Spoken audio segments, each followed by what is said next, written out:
ത്രിയേക ദൈവത്തിൻ്റെ അതിപരിശുദ്ധമായ നാമം മഹത്വപ്പെടുമാറാകട്ടെ.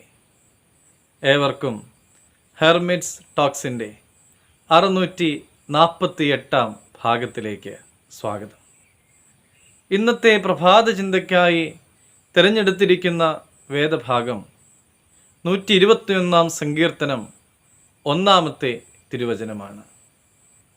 ഞാൻ എൻ്റെ കണ്ണുകൾ പർവ്വതങ്ങളിലേക്ക് ഉയർത്തും, എനിക്ക് സഹായം എവിടെ നിന്ന് വരും? ദൈവം തങ്ങളെ സ്നേഹിക്കുന്നു എന്നും ദൈവം പരിപാലിക്കുന്നു എന്നും എല്ലാം ദൈവത്തിൻ്റെ ദാനമാണ് എന്നും വിശ്വസിക്കുകയും അതുകൊണ്ട് തന്നെ നിരന്തരമായി നിറഞ്ഞ ഹൃദയത്തോടെ ദൈവത്തെ സ്തുതിക്കുകയും ചെയ്യുന്ന ഒത്തിരി ആളുകളുണ്ട്. അതേപോലെ തന്നെ ദൈവത്തെ സ്നേഹിക്കാത്തവരും ദൈവത്തെ അനുസരിക്കാത്തവരുമായ ആളുകളുമുണ്ട്. ദൈവനിഷേധിയും യുക്തിവാദിയുമായിരുന്ന ഷോപ്പൻ ഹോവറിനെ പറ്റി ഇങ്ങനെ പറയുന്നുണ്ട്. അയാൾ മരണാസന്നനായി, രോഗം മൂർജിച്ച് വേദന കൊണ്ട് പുളയുമ്പോൾ അയാൾ ദൈവമേ എന്ന് വിളിച്ചുകൊണ്ട് അലറിക്കരയുകയാണ്.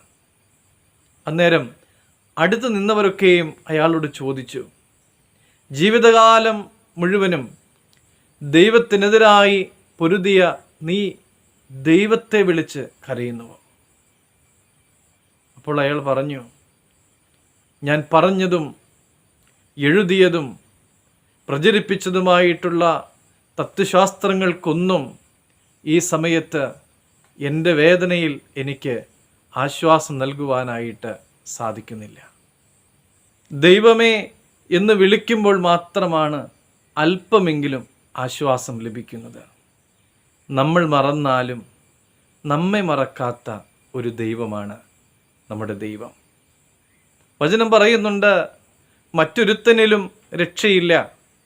നാം രക്ഷിക്കപ്പെടുവാൻ ആകാശത്തിൻ്റെ കീഴിൽ മനുഷ്യരുടെ ഇടയിൽ നൽകപ്പെട്ട വേറൊരു നാമവുമില്ല. കർത്താവിൽ സ്നേഹമുള്ളവരെ, സഹായത്തിനായി നമ്മുടെ കണ്ണുകളെ നമുക്ക് സ്വർഗത്തോളം ഉയർത്താം.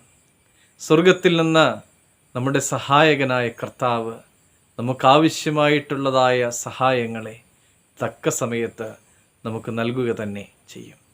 ദൈവം അനുഗ്രഹിക്കട്ടെ.